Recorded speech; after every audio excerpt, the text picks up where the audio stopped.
Clay Allison, the man they called the Killer. The Old West was full of dangerous men, gunfighters, outlaws, and lawmen. But Clay Allison was something else entirely, unpredictable, violent, untamed. You never knew if he'd buy you a drink, or shoot you dead before you finished talking. Even other outlaws gave him space. When Clay rode into town, chaos followed.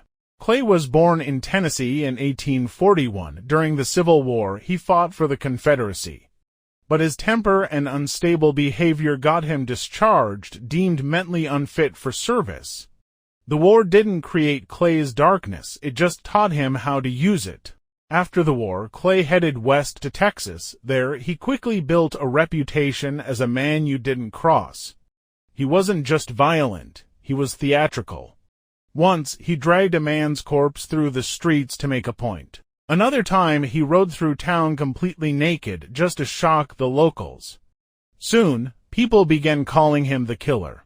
One of Clay's most famous encounters started over dinner. Chunk Colbert, another gunfighter, invited him to a meal, pretending to make peace. But as soon as they finished eating, Colbert went for his gun.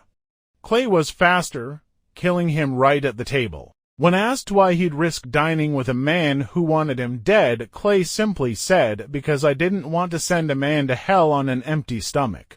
Clay's rage didn't always need a reason. One night, after too much whiskey, an insult in a saloon set him off.